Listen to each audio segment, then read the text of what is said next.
Camaros are so popular, and we've seen so many different modified versions over the years, that I think it's easy to overlook some of the special versions of Camaros that were produced by the Chevrolet factory. And in this case, we're taking a look at a 1968 Z28.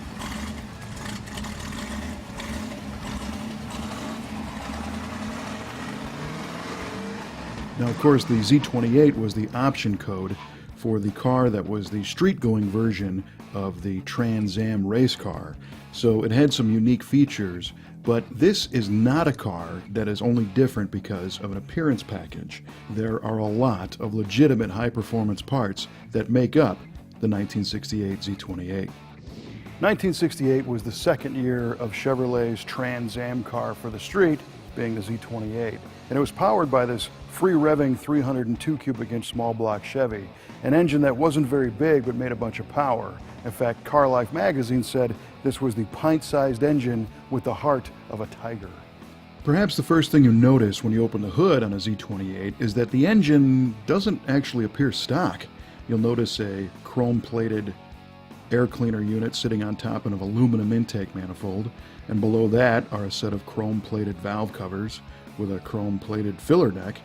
But in reality, all those pieces came with the Z28 302. It also came with some free-flowing exhaust manifolds, special solid camshaft, deep groove pulleys on the crank water pump and on the alternator, an 800 CFM 4-barrel Holley carburetor. It made 11-to-1 compression, and it had special pistons, valves, cylinder heads, valve springs. It was a forged crank, a 4-bolt bottom end, a lot of high-performance goodies inside that 302 to make a ton of power, especially at high RPM. And the Z28 breathed through a special 2¼ inch dual exhaust system that had a pair of what they called deep tone mufflers. All the Z28s were 302 cubic inch V8s backed with factory 4-speed transmissions that had a special heavy-duty clutch.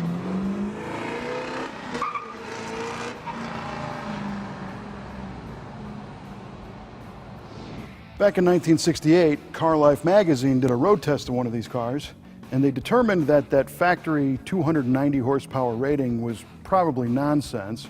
And the way they landed on that conclusion is that this car weighs about 3,700 pounds, and it did the quarter mile in mid-14-second range, but over 100 miles an hour. And although it has 410 rear gears, it's not a real torquey engine off the line, but they were able to wind this thing to over 133 miles an hour at its top speed at 7,200 RPM.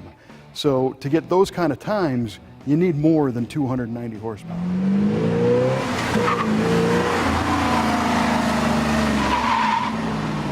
The Z28 also had special suspension components so that you could put that power to the ground and enjoy it while racing around.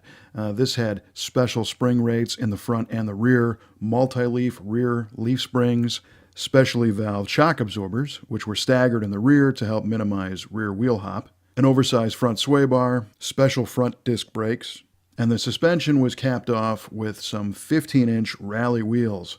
And this is the only first-generation Camaro to receive a 15-inch wheel. All the rest of the cars that were non-Z28s rolled on 14-inch wheels.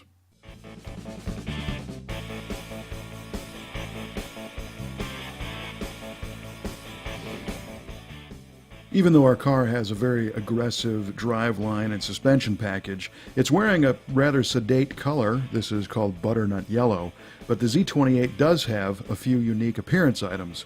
It's got the racing stripes that go up the hood and down the deck lid, and you'll notice that the stripe is actually cut out around the C for Camaro, and that's the way these cars came from the factory. You'll also notice that it has a flat hood.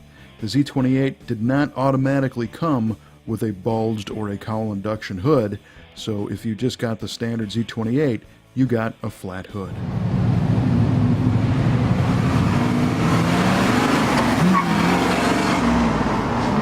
The interior of a Z28 is pretty basic, and it's kind of funny because today everybody goes nuts over the gauges mounted on the console. They think they're very cool, but back when this car was new, they got a lot of complaints because the gauges were down so far, it was really hard to take a look at them and monitor your oil pressure when you're going 130 miles an hour down the road.